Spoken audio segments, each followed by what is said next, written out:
नमस्कार, education take YouTube चॅनलमध्ये आत्ताच्या घडीची मोठी अपडेट.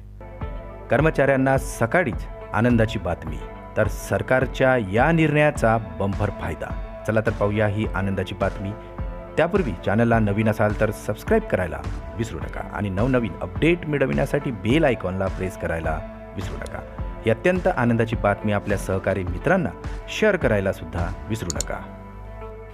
तुम्ही सरकारी कर्मचारी असाल तर ही बातमी खास तुमच्यासाठी असू शकते, कारण आता नुकतेच महागाई भत्त्यात वाढ करण्याची घोषणा करण्यात आली आहे. या घोषणेनंतर कर्मचाऱ्यांना 50% पर्यंत डीएचा लाभ मिळणार आहे. या वाढीव डीएचा लाभ कर्मचाऱ्यांना जानेवारी महिन्यापासून पूर्वलक्षी प्रभावाने मिळणार आहे आणि यानंतर कर्मचाऱ्यांच्या पगारात मोठी वाढ दिसून येणार आहे. विशेष भत्ताही देण्याची घोषणाही सरकारने केली असून त्यानंतर कर्मचाऱ्यांना दुप्पट लाभ मिळणार आहे. मिळालेल्या माहितीनुसार आता कर्मचाऱ्यांना अतिरिक्त देय भत्ता आणि विशेष कर्तव्य भत्ता देखील दिला जाणार आहे, जे त्यांच्या मूळ वेतनाच्या 20% आणि 10% दराने दिले जाणार आहे. त्यामुळे त्यांना आता 7व्या वेतन आयोगाच्या दुप्पट लाभ मिळणार आहे आणि या संदर्भात कार्मिक आणि प्रशिक्षण विभागाकडूनही कार्यालयाला निवेदनही देण्यात आलेले आहे. सरकारी कर्मचारी बऱ्याच दिवसापासून डीएची वाट पाहत होते. 1 जानेवारीपासून आता डीएचा पूर्ण लाभ मिळणार आहे आणि याला अर्थ राज्यमंत्री यांनी दुजोराही दिलेला आहे.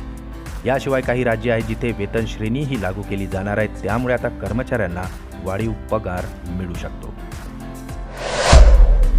गेल्या काही दिवसापासून अर्थमंत्र्यांनी सांगितले की डीएचे हप्तेही दिले जाणार आहे. यामुळे आता केंद्रीय कर्मचाऱ्यांच्या पगारातही वाढ होणार आहे. डीए वाढल्यामुळे कर्मचाऱ्यांना एचआरए, डीए आणि वैद्यकीय सुविधांचाही लाभ मिळणार आहे. डीए वाढल्याने पीएफमध्येही योगदान वाढेल, ज्याचा बराच काळ कर्मचाऱ्यांना फायदा होणार आहे.